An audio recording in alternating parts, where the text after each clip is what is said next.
Hello everyone, আমি স্মৃতি আজকে আপনাদের জন্য নিয়ে এসেছি ডাবল লেয়ারের একটা সন্দেশের রেসিপি। এই সন্দেশটার একটা লেয়ারে আছে ছানা এবং অপর লেয়ারে আছে ক্ষীরসা। দেখুন কতটা সফট হয়েছে আর টেক্সচারটা কেমন হয়েছে আমি একটু কাছ থেকে দেখিয়ে দিচ্ছি। এই সন্দেশটা খেতে যতটা দুর্দান্ত, দেখতেও মাশাআল্লাহ অনেক সুন্দর। এটার জন্য আমি এখানে একটা প্যানে 1.5 লিটার পরিমাণের দুধ নিয়ে নিচ্ছি। এখন গ্যাসের ফ্লেমটাকে অন করে দুধটাকে হালকা কুসুম গরম করে নেব।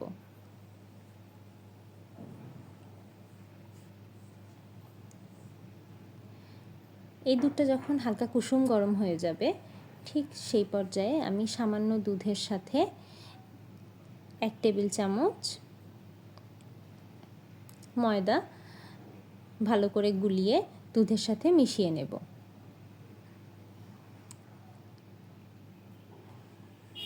দুধের সাথে ময়দা মেশানোর ফলে যখন আমি এই দুধটা দিয়ে ছানা কাটবো তখন ছানাটা অনেক সফট আর তুলতুলে হবে। এখানে আমি 3 টেবিল চামচ পানির মধ্যে 1 টেবিল চামচ পরিমাণের ভিনেগার অ্যাড করে নিলাম। এখন এই মিশ্রণটাকে আমি হালকা কুসুম গরম দুধের সাথে আস্তে আস্তে মিলিয়ে নেব। ধীরে ধীরে যখন দেব তখন দেখতে পারবেন যে ছানাটা হয়ে যাচ্ছে, কিন্তু এখনই এটাকে নামাতে যাবেন না। ছানাটার পানি যখন সবুজ সবুজ রং হয়ে যাবে ঠিক সেই পর্যায়ে আমরা ছানাটাকে একটা সুতি কাপড়ের মধ্যে ছেঁকে নেব। এই পর্যায়ে আপনাদের গ্যাসের ফ্লেমটা একদম লোতে রাখবেন। গ্যাসের ফ্লেমটা যদি হাই হয়ে যায় তখন ছানাটা শক্ত হয়ে যাবে।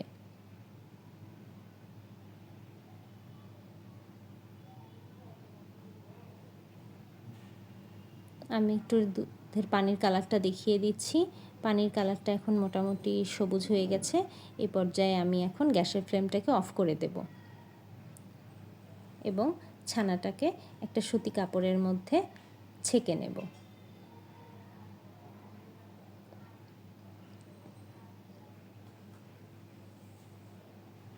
ছানাটা ছেঁকে নেওয়া হয়ে গেলে এটা সাথে সাথে একটু ঠান্ডা পানিতে ধুয়ে এটাকে পানি ঝরাতে দেব 2 থেকে 3 ঘন্টার জন্য। 2 থেকে 3 ঘন্টার পর ছানাটাকে আমি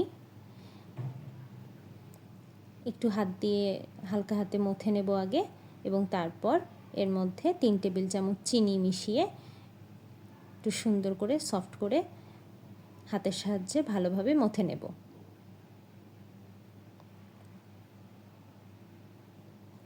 এখানে খুব বেশি মথার প্রয়োজন নেই, হাত দিয়ে শুধু চিনিটাকে গলিয়ে নিলেই হয়ে যাবে।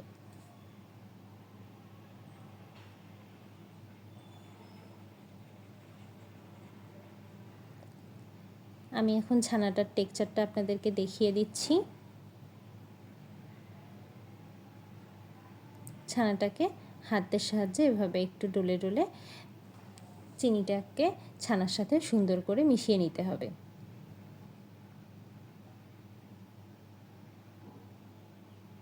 এই যে দেখুন, ঠিক এরকম একটা টেক্সচারে যখন আসবে তখন আমাদের ছানাটা ভালো করে মথে নেওয়া হয়ে গেছে।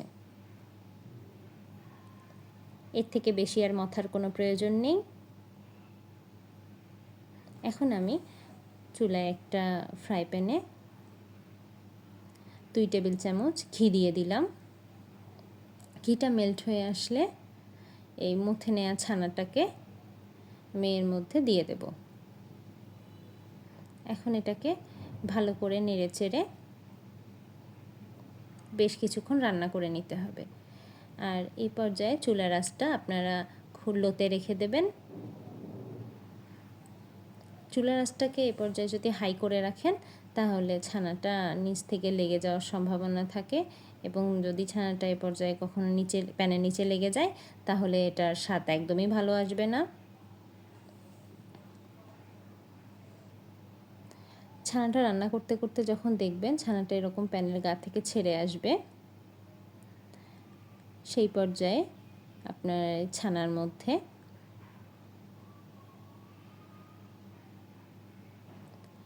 1 টেবিল চামচ পরিমাণ দারচিনির গুঁড়া দিয়ে দেব। আমার ছানাটা একদম প্যানের গা থেকে ছেড়ে ছেড়ে আসছে।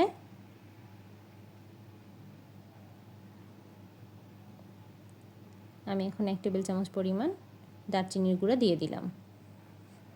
এখন ছানাটাকে অনবরত নেড়েচেড়ে একটু ড্রাই করে নিতে হবে।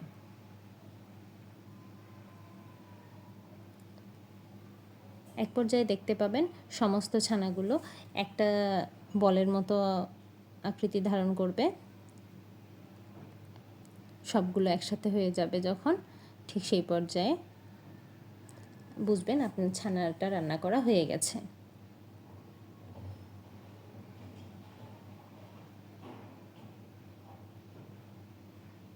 এই কাজটা একটু সময় নিয়ে করতে হবে। আর এই পর্যায়ে নাড়া বন্ধ করা যাবে না, অনবরত নেড়েচেড়ে রান্না করে নিতে হবে। ছানাটা রেডি হয়ে গেছে। ছানাটাকে এখন আমি একটা বাটির মধ্যে নিয়ে নিলাম এবং স্প্যাচুলার সাহায্যে একটু সমান করে চারদিক থেকে চেপে চেপে বসিয়ে দেব। এখন এই ছানার লেয়ারটাকে আমি একটু রুম টেম্পারেচারে রেখে ঠান্ডা করে নেব। এটা যতক্ষণ ঠান্ডা হবে তার মধ্যে আমি এটার উপরের খিরসার লেয়ারটা বানিয়ে নেব।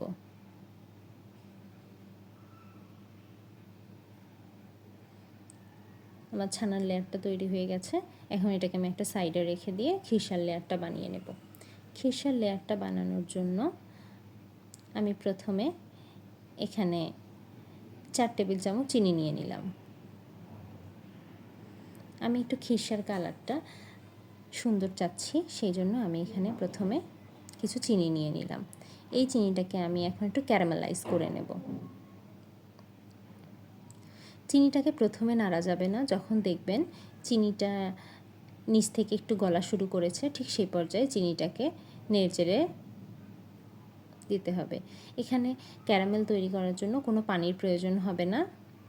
চিনিটা একা একাই গলে সুন্দর একটা ক্যারামেল হয়ে যাবে। এই ক্যারামেল তৈরির সময় গ্যাসের ফ্লেমটা একদম লোতে রাখবেন, তাহলে ক্যারামেলটা পুড়ে যাবে না এবং সুন্দর একটা কালার চলে আসবে।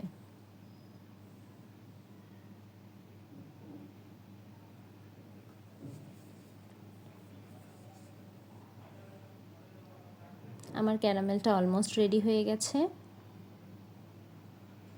আর ক্যারামেলটা যখন হয়ে আসবে সেই পর্যায়ে একদম নাড়া বন্ধ করা যাবে না, খুব দ্রুত নাড়ানাড়ি করতে হবে এবং ক্যারামেলের কালারটা যখন সুন্দর গোল্ডেন কালার চলে আসবে ঠিক সেই পর্যায়ে আমরা এর মধ্যে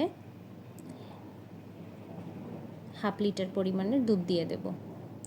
দেখতেই পাচ্ছেন ক্যারামেলের মধ্যে দুধটা দেওয়ার ফলে ক্যারামেলটা শক্ত হয়ে উপরে উঠে এসেছে, কিন্তু এতে ভয় পাওয়ার কিছুই নেই। যখন আস্তে আস্তে দুধটা গরম হবে তখন ক্যারামেলটাও দুধের সাথে সুন্দরভাবে মিশে যাবে। এই যে দেখুন আমার দুধের সাথে সম্পূর্ণ ক্যারামেলটা মিশে গিয়েছে। এখন গ্যাসের ফ্লেমটাকে লো করে একটু সময় নিয়ে বারবার দুধের যে সরগুলো হবে সেই সরগুলোকে ভেঙে দিয়ে দুধের সাথে মিশিয়ে দেব।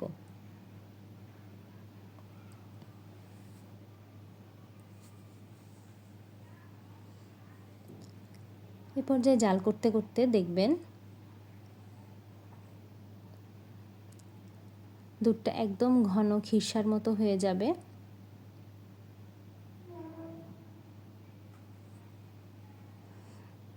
এই খিরসাটাকে একটু ড্রাই করে ঘন করে করে রান্না করে নিতে হবে। প্রথমের দিকে খুব বেশি নাড়াচাড়া করার প্রয়োজন নেই, কিন্তু খিরসাটা যখন ঠিক এই স্টেপে চলে আসবে তখন খুব ঘন ঘন নাড়াচাড়া করে খিরসাটাকে একদম ড্রাই করে ফেলতে হবে। আমার খিরসাটা তৈরি হয়ে গেছে। এখন আমি এটাকে ছানার লেয়ারের উপরে দিয়ে দেব। ছানার লেয়ারের উপরে খিরসার লেয়ারটা দেওয়া হয়ে গেলে এখন স্প্যাচুলার সাহায্যে একটু ভালো করে চেপে চেপে এটাকে সেট করে নিতে হবে। এ সময় একটু খেয়াল রাখতে হবে, আপনারা যদি একটা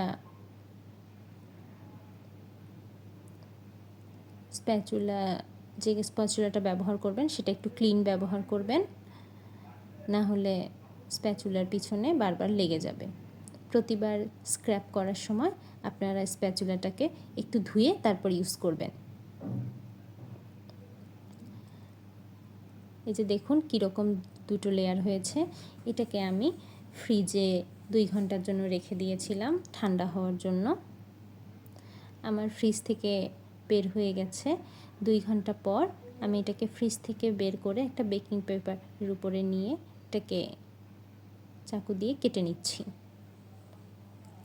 তৈরি হয়ে গেল আমার সুস্বাদু মজাদার ডাবল লেয়ারের সন্দেশ। আপনারা যদি এই সন্দেশটা বাড়িতে একবার বানিয়ে খান তাহলে ডেফিনেটলি সেকেন্ড টাইম আর বাহির থেকে সন্দেশ কিনে খাবেন না। আপনারা এরপর থেকে বাড়িতেই নিজেদের জন্য সন্দেশ বানিয়ে নেবেন। দেখুন কতটা লোভনীয় হয়েছে। আপনারাও এই সন্দেশটা বাড়িতে বানিয়ে ট্রাই করে দেখবেন, অবশ্যই আপনাদের ভালো লাগবে। এরকম আরও অনেক ইউনিক রেসিপি পেতে আপনারা আমার চ্যানেলটিকে সাবস্ক্রাইব করুন এবং আপনাদের যদি আমার ভিডিওটি ভালো লাগে তাহলে আমার ভিডিওটিকে লাইক, শেয়ার অ্যান্ড কমেন্ট করে পাশেই থাকবেন। এবং আপনারা যদি এই রেসিপিটি বাড়িতে ট্রাই করেন তাহলে অবশ্যই আমাকে কমেন্ট করে জানাবেন আপনাদের রেসিপিটি কেমন লাগলো। Thank you everyone.